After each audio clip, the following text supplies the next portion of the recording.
Olá, sejam todos muito bem-vindos ao nosso segundo episódio do Café com RS, esse projeto incrível que nós, aqui da RS Soluções Imobiliárias, estamos iniciando, buscando sempre, toda semana, trazer um convidado para estar batendo um bate-papo bem legal conosco, tratando de assuntos extremamente relevantes ao mercado imobiliário. Eu me chamo Giancarlo. Eu me chamo Vanessa Beckhauser e hoje estaremos como nossa convidada a doutora Camila Fernandes, especialista em Direito Imobiliário. Muito bem-vinda, doutora. Boa noite, obrigada pelo convite. É um prazer fazer parte desse programa de vocês. Estou aqui aberta às perguntas que vocês tenham, às dúvidas que vocês tenham do direito imobiliário, acho que com um tema mais específico hoje, né? Isso, hoje o nosso tema vai tratar mais de LGPD, né? A gente sabe que hoje o mercado imobiliário, não só o mercado imobiliário, como tantos outros, né? Eles estão muito fortes na parte digital. O marketing digital está muito agressivo e o que acaba levando os nossos clientes e demais clientes a sempre estarem disponibilizando seus dados na internet, realizando um cadastro com o nome completo, telefone, e-mail e muitas vezes até o CPF, né? Então, a gente quer conversar um pouquinho sobre a LGPD. O que são esses dados, como é feito o tratamento desses dados, o que a senhora pode, o que a doutora pode nos aclarar um pouco sobre esse assunto, né?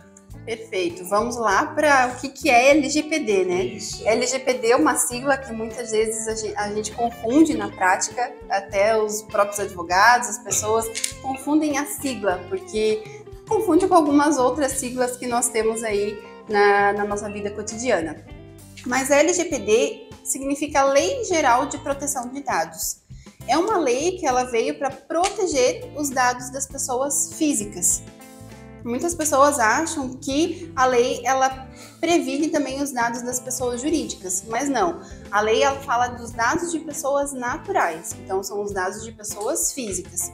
Então toda pessoa física, toda pessoa jurídica que trabalha com dados de pessoas físicas, elas vão precisar se adequar à lei, que a gente chama no direito de compliance, que é estar adequado à legislação. Então, a LGPD ela tem como um princípio fundamental o direito à privacidade, à inviolabilidade. Então, os dados das pessoas, eles precisam ficar prevenidos, protegidos quando eles são passados, né, divulgados para outras pessoas para um fim específico. Certo. E assim, quem precisa se adequar a essa lei? O que a gente precisa fazer para estar adequado à lei LGPD?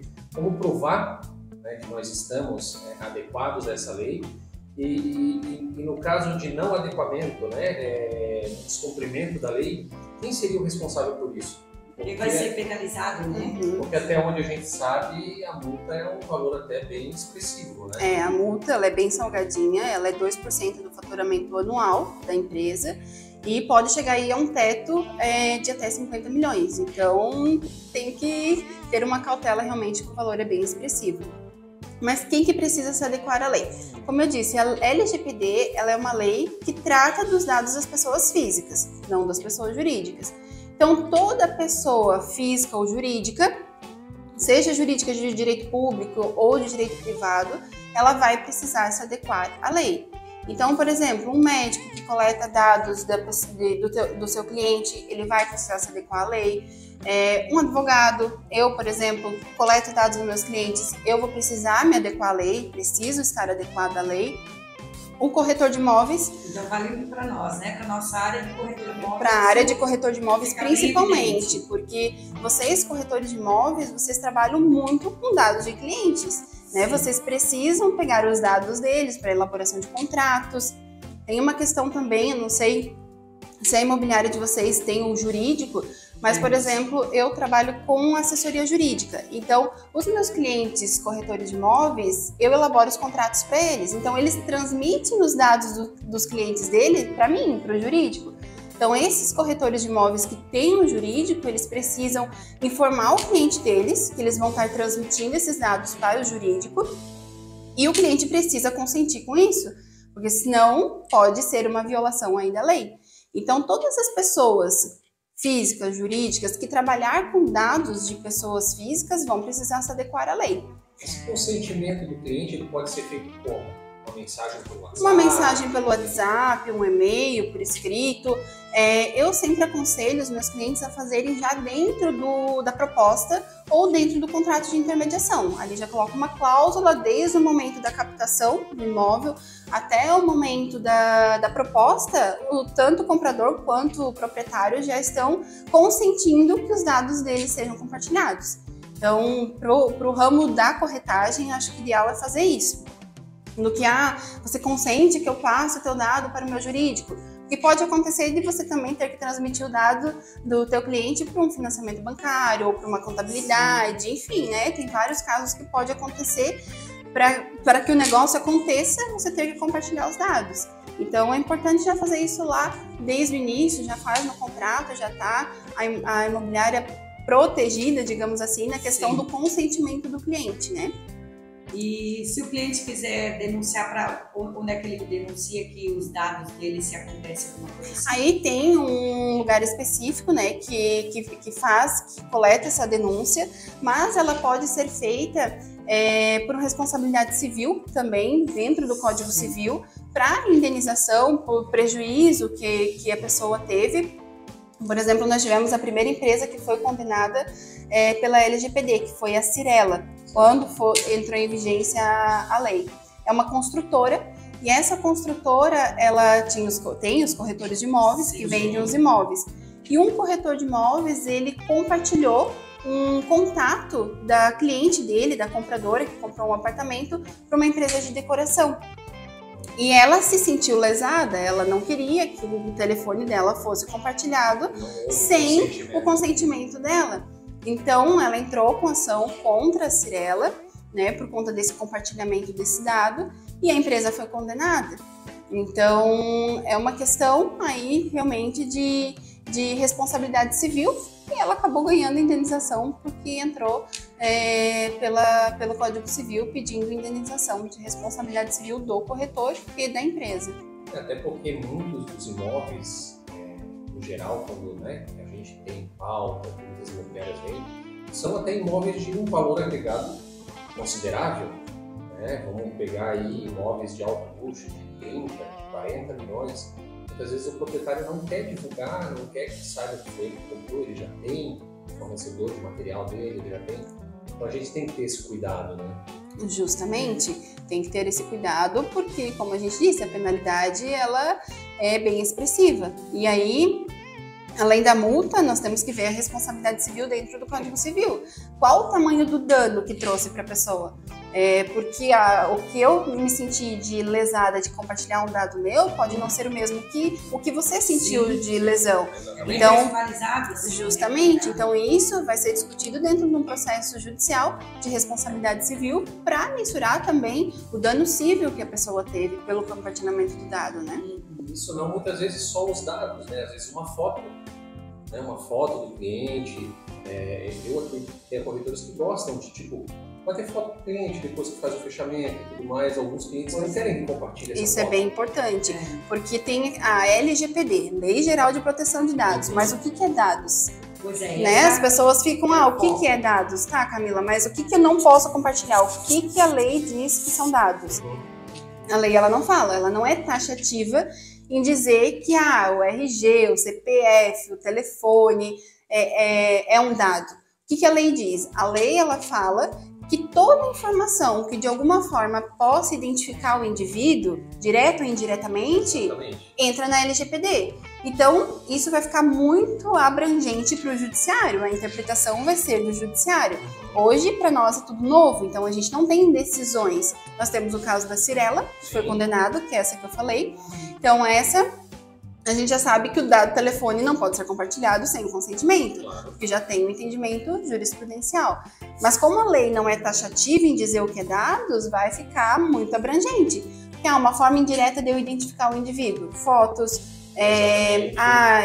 informação, recepcionista do escritório Camila Fernandes de Balneário Pissarras. É uma forma de eu identificar a pessoa, né? Eu posso dizer, a recepcionista do escritório da Camila Fernandes comprou um imóvel X comigo no valor de tanto. É uma forma indireta de tu identificar o indivíduo. Então, realmente vai ficar a critério do judiciário. Daqui a alguns anos a gente vai ter bastante decisões, com certeza, para a gente ter algo mais expressivo do que é dados. Mas isso é algo que sempre, como não é taxativo, é algo que sempre pode ser discutido, né? E hoje, assim, o que né, poderia dizer para nós, assim, focar bem, né, o que poderíamos a gente não, para não ocorrer isso, seria realmente não passar esses dados. Na realidade, a lei ela não veio assim para dizer, você não pode mais compartilhar dados, não é isso, é para proteger os dados das pessoas.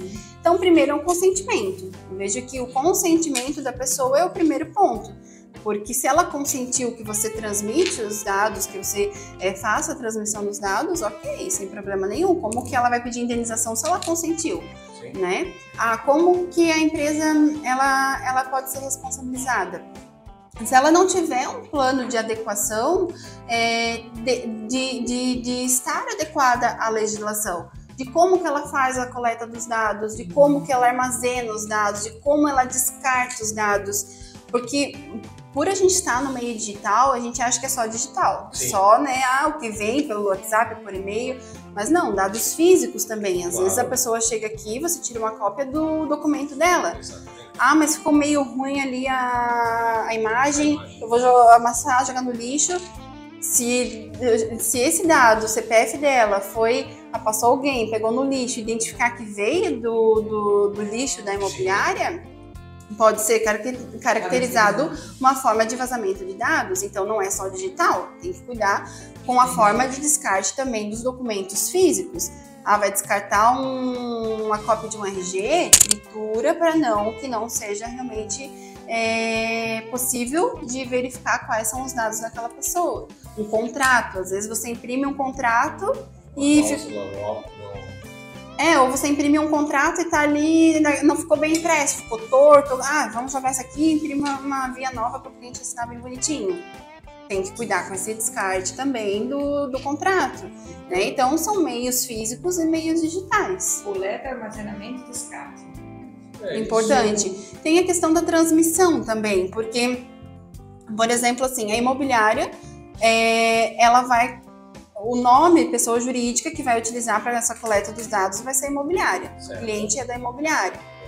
Só que os corretores podem fazer esse descarte. Quem que vai responder? Vai ser a imobiliária, né? A imobiliária que vai responder civilmente, a imobiliária que vai pagar a multa, mas os colaboradores também vão precisar estar adequados, vão precisar ter uma conscientização do que é a LGPD. Porque a imobiliária pode ser condenada civilmente perante o órgão judiciário, indenizar a cliente, mas a imobiliária pode fazer uma ação de regresso contra esse colaborador, contra esse corretor, porque foi a partir dele que os dados foram vazados. Né? Então, tudo isso é uma questão de cuidado que tanto a pessoa jurídica tem que ter junto com as pessoas físicas que são os colaboradores, né? Como a doutora falou no início, né? A implantação do compliance, com processo, com treinamento, com orientação. Hoje a gente tem diversas ferramentas, né? CRMs que fazem o tratamento desses dados e tudo mais, porque o lead chega para a imobiliária, né? O que a gente chama de lead, que é o cliente, né? O cadastro que ele faz ali na internet. E esse lead ele é distribuído entre os corretores. Então é importante ter esse treinamento, essa orientação. O que a gente tem dentro da LGPD é o DPO, que é a pessoa encarregada de fazer essa coleta desses dados e a transmissão desses dados para os colaboradores. Aqui a gente está focando na questão imobiliária. Claro que isso é em todas as empresas. Uma empresa tem a questão do cadastro, tem a questão do faturamento, tem a questão da elaboração do contrato. Vários setores vão usar os dados que foi recebido, que aquela empresa recebeu. Então vai ter que ter o DPO, uma pessoa responsável por fazer essa transmissão. Então ele vai transmitir, ele que vai ter o cuidado aonde vai ficar armazenado, e no momento que todas as pessoas utilizaram aqueles dados, ele vai fazer o descarte correto. Então a imobiliária, no programa de adequação da LGPD, ela precisa obrigatoriamente, como tem muitos colaboradores muitas vezes, ter uma pessoa, o DPO, que seja encarregado de fazer esse correto tratamento dos dados, né? Distribuir para os corretores, para a imobiliária estar segurada. Porque assim, não é só a imobiliária, como eu disse, é os corretores também. Então pode acontecer não na má fé, mas numa boa fé, o corretor divulgar um dado, né? Às vezes por uma amizade, meu colega, esse caso da Cirela, provavelmente o corretor que divulgou o telefone tinha um amigo que era decorador, e isso é muito comum de fazer. E assim, vai ter pessoas que realmente vão se sentir lesadas e vão entrar com ação, porque estão sendo incomodadas, às vezes, porque a pessoa também às vezes é insistente, faz a decoração comigo, ou faz, móveis comigo, enfim. Mas vai ter aquelas que vão entrar só na má fé, só para ganhar indenização também, ou talvez responsabilizar a imobiliária por multa, enfim.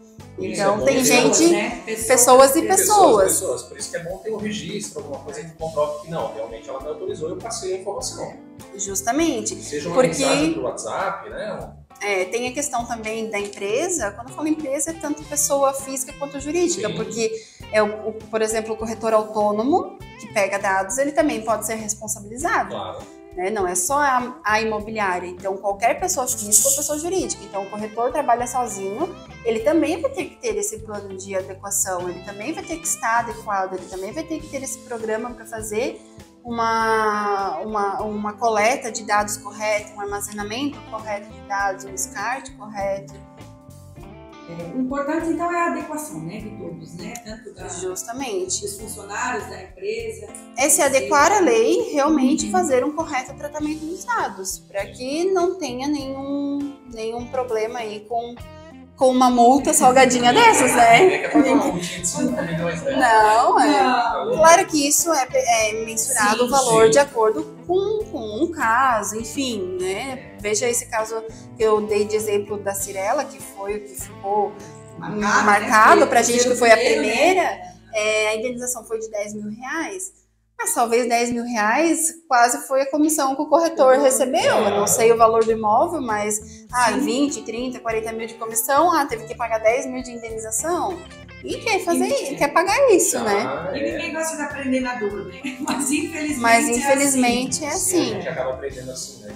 Justamente. Então isso é o mais importante, assim, é se adequar, fazer um correto tratamento dos dados. Eu acho que assim a lei está mais realmente na questão da prevenção, da privacidade, de você realmente ter os seus dados protegidos, porque eu não quero passar os meus dados para você e daqui a pouco uma pessoa lá do outro lado da cidade sabe que eu comprei o apartamento X pelo valor X, né? Então tem tudo isso, tem uma questão de privacidade. Com certeza. Então a gente agradece, né? E esperamos novamente, né? Com certeza. Trazemos outro tema para a gente explorar aqui também. É isso aí. Agradeço também a doutora também pela oportunidade. E a gente termina hoje aqui o nosso papo, né? O nosso Café com RS. Segue a gente lá no YouTube, faz a sua inscrição, clica no sininho, curte a nossa entrevista de hoje com a doutora Camila. Marca um amigo ali que precisa ver, né, sobre essa lei, precisa saber um pouco mais, marque lá. E nos segue também nas redes sociais, no Instagram, no YouTube. Fica à vontade de falar que eu tenho. Então tá, vou passar o meu YouTube aqui também. Eu trabalho com direito imobiliário, então no meu YouTube, no meu Instagram, eu sempre posto atualizações de direito imobiliário, o dia a dia do corretor de imóveis, o que o corretor de imóveis precisa saber para fazer uma venda segura, para não responder civilmente por perdas e danos. Então, nas minhas redes sociais eu trago bastante esse assunto. Camila Fernandes Advogado, no Instagram. Obrigada, né, doutora? Imagina, obrigada também. Até a próxima. Até mais.